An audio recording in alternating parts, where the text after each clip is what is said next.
Welcome everybody to a look at a brand new 4K release from Imprint as a part of a limited edition, and it is 1967's In the Heat of the Night. So this is directed by Norman Jewison, who also did And Justice for All, which is a film that is going to get released by Indicator later this month, as well as A Soldier's Story and the 1968 version of the Thomas Crown Affair. So this is a mystery drama clocking in at 110 minutes long. Stars Sidney Poitier, who was also in 14 other films that I've seen so far, with the likes of No Way Out, Pressure Point, and Book and the Preacher being three of my favourites. But it was also really good in The Slender Thread, The Defiant Ones, and Shoot to Kill. Also stars Rod Steiger, who was in On the Waterfront, Duck You Sucker, The Pawnbroker, The Harder They Fall, and Waterloo. You also got Warren Oates, who was in The Wild Bunch, Bring Me the Head of Alfredo Garcia, two films that he would be the leading star in, directed by Sam Peckinpah.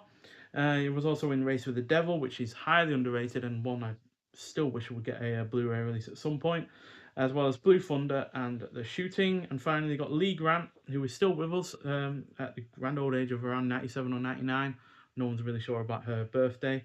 But she was in Storm Fear, which is another film that was released by Imprint, as well as The Landlord and Airport 77. So, African American Philadelphia police detective Virgil Tibbs is arrested on suspicion of murder by Bill Gillespie, the racist police chief of tiny Sparta, Mississippi.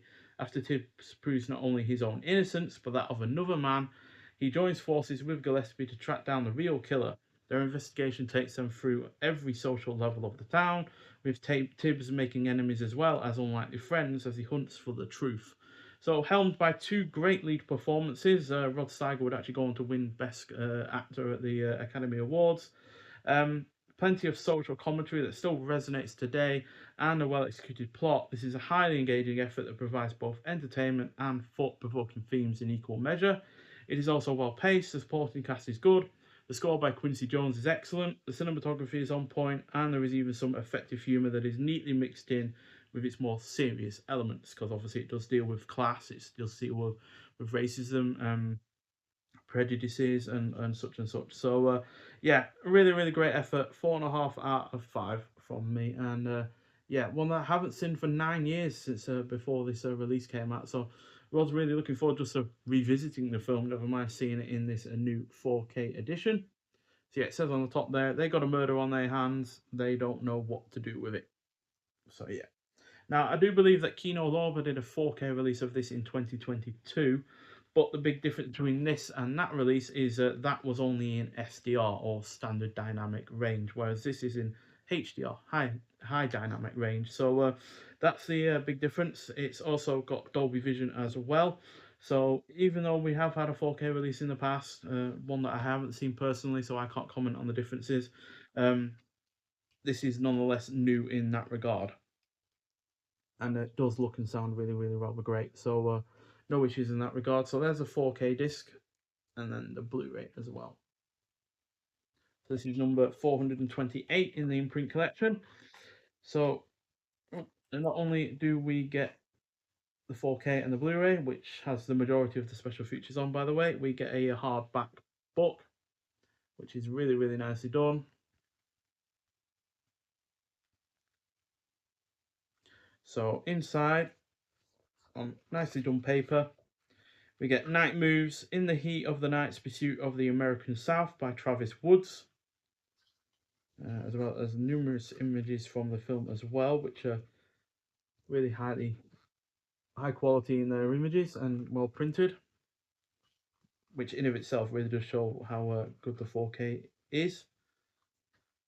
So that's numerous little chapters in that write-up going through the charges to the investigation and such and such. There's Protier and Warren Oates.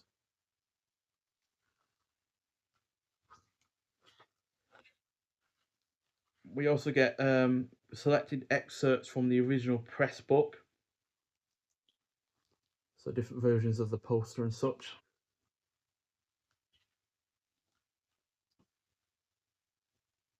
As well as, you know, the official billing of who's in it, a synopsis of the story.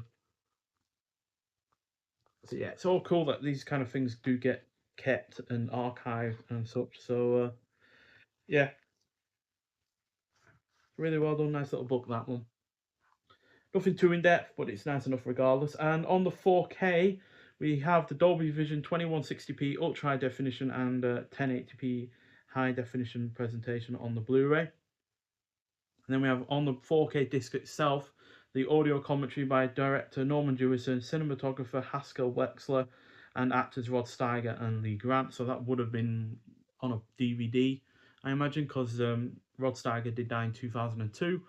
So it would have been probably for its 30th, 35th maybe anniversary, I'm not sure, but regardless, yeah, it's nice to have those involved. And then on the Blu-ray special features, we got When the Picture Was Over, The Life and Films of Rod Steiger, video essay from 2025. Then we got Turning Up the Heat, movie making in the 60s, featurette. The Slap, Heard Around the World, featurette. Quincy Jones, Breaking New Sound, featurette. Trailers from Hell in the Heat of the Night, featuring film distributor Michael Schlesinger, and then original theatrical trailer on top of all of that as well. So yeah, really solid release. It's one of my all-time favorite films, particularly from the 60s, and yeah, to finally get it on 4K is great. I do believe I had it on a old Blu-ray from mid 2010s, but yeah, to finally have a nice updated version while being in a solid hardbox limited edition is just going to make this all the more special to have in my collection. So yeah, an excellent film, one I highly recommend if you haven't seen it already, especially if you are a fan of the cast or the director in previous films. But if you have seen the film before, I'd like to hear your thoughts on it. But nonetheless, thank you for watching, and I'll see you in the next one. Bye.